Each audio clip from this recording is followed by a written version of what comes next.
What's up, Bulls Nation? My name is Aiden, and welcome back to another video. Ladies and gentlemen, with the Chicago Bulls, obviously, again, what I guess in the main media in terms of trade situations and stuff like that, we once again put ourselves in a situation where we are kind of the talk of the NBA at the moment, alongside of other teams as well interested in Damian Lillard. The conversation for Zach LaVine has once again been brought up, and with all the people saying we should do this trade for Damian Lillard and Zach LaVine, we shouldn't do this trade for Damian Lillard and Zach LaVine. Some people even saying to the point that Portland are not interested in a trade for Zach LaVine. Whatever the case may be, it's actually interesting to see when I find an article suggesting why the Bulls should not be trading Zach LaVine. Zach LaVine's name has been thrown around every single trade piece you could talk about. Tyler Hero recently, obviously Damian Lillard. There was stuff for Julius Randle and the New York Knicks not too long ago. Of course, LA has always been brought into the equation. It feels like half the league, Dallas as well, half the league seems to be interested in Zach LaVine. Philly as well. Again, it just keeps on coming, doesn't it? But with that in mind, it's actually really nice to see that there is an article suggesting why Zach LaVine should not be traded from the Chicago Bulls, giving us some reasons why it is okay to take a chance on Zach LaVine. We're going to be reacting to the article. I have not read it yet, so I might disagree with some of the reasons that they say. But whatever the case may be, I'm going to read that article and give my own thoughts and opinions on why, if we don't trade Zach LaVine, it might not be the worst thing in the world, ladies and gentlemen. But before we get any further, if you like the video and you want to see more from me, drop a like, drop a follow, and or subscribe if you are new. And let me know in the comments below your thoughts about whether or not you would trade Zach LaVine. Now, I think it's a very easy answer in the terms of, if the trade is right, yes, you would trade Zach LaVine. But I mean, you know, if there's a situation where you feel like the trade could go either way, if it's a 50-50 trade, if it's something that you think can work but is not guaranteed to work, would you still pull the trigger on getting rid of Zach LaVine? Now, let's go into some of the reasons that they mentioned here. Apparently, there are 3 reasons in this article why Zach LaVine should not be traded. And by the way, this article, I believe, is from Sportskeeda. So there you go. I thought I should bring that to your attention. If you want to read the article yourself, that's where you can find it. Let's look at these 3 reasons. Number 1, or number 3 technically, his numbers are consistent, and that is a good sign. And I think this is probably the biggest thing to take away out of anything you could think about with Zach LaVine. He has always put up great scoring numbers. He's always been a prolific scorer. He's developed that since a young age, and he's come into the NBA now, still averaging well over 20 points per game, still being a consistent 3-level scorer. Yes, he doesn't necessarily have the best IQ. Yes, sometimes he does chuck up ridiculous shots, but you also have to credit the confidence of Zach LaVine in that sense as well, that he feels that no matter what shot he takes, it is going to go in. And that does lead to obviously him having prolific numbers. But I look at last season's end more specifically, and I feel like there's a more targeted offense for Zach LaVine as well.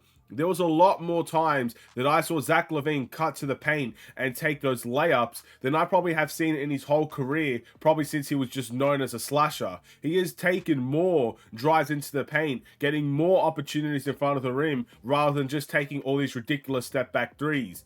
And maybe the numbers are still going to be there for Zach LaVine, but a more targeted offense in the future could be the way for him to go, in the sense that his offense feels more, I guess, inclined every single game instead of just popping up randomly.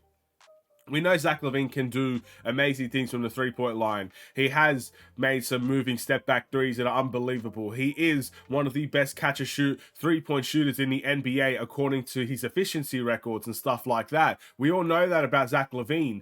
But if you could target your offense more in certain games and you have a specific area in mind that you want to attack a team, it could lead to wonderful things on the offensive end for Zach LaVine. And that's one thing that I think can hopefully take the next step next season, with how he actually addressed the end of his season and how he was able to attack teams, able to go into the paint, able to fake defenders out.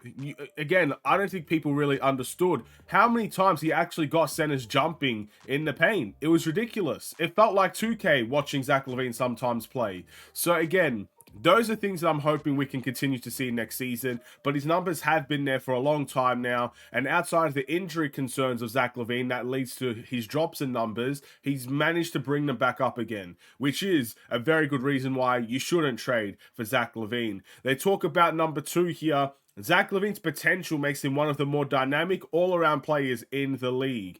Now, I'm not necessarily going to read what they have below that, but essentially, Zach LaVine has or is starting to become a more all-around player.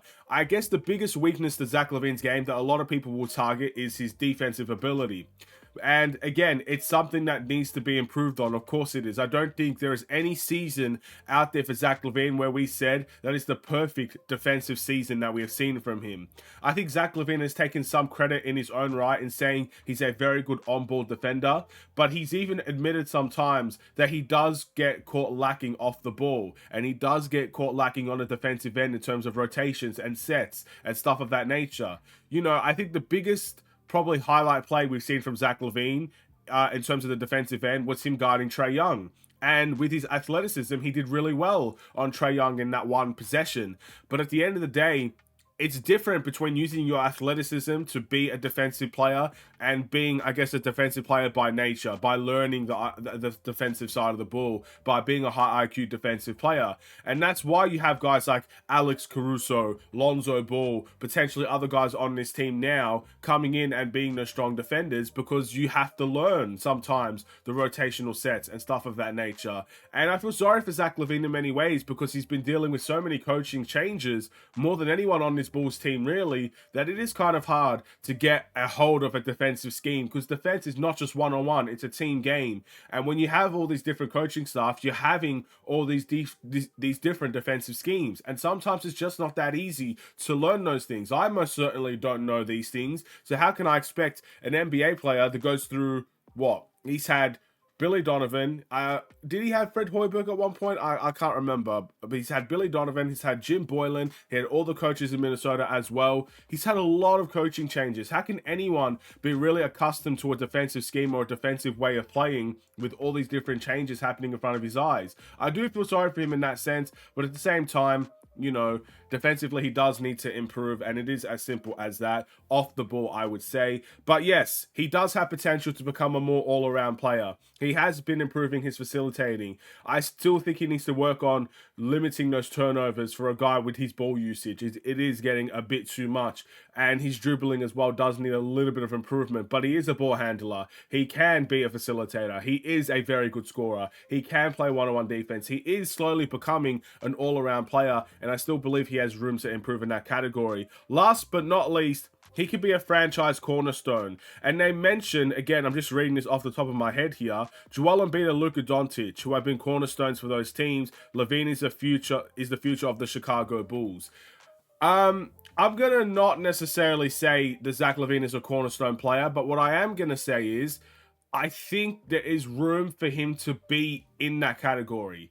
I would never ever say at this point in time Zach LaVine is the cornerstone of the Chicago Bulls, because what have the Bulls really done in terms of getting success in recent history? I think it's very harsh to say that anybody should be a cornerstone player on a losing team. And right now, yes, Zach LaVine is the best player, and he has the room to be the cornerstone of this Bulls team if we become successful. If we do win more games, and we do make the playoffs, and we do come competitive, then yes, I'll be more inclined to say Zach LaVine is going to be a cornerstone or a franchise player. He's being paid like he is the franchise player, which is one thing entirely, but at the same time, you have to be able to prove it.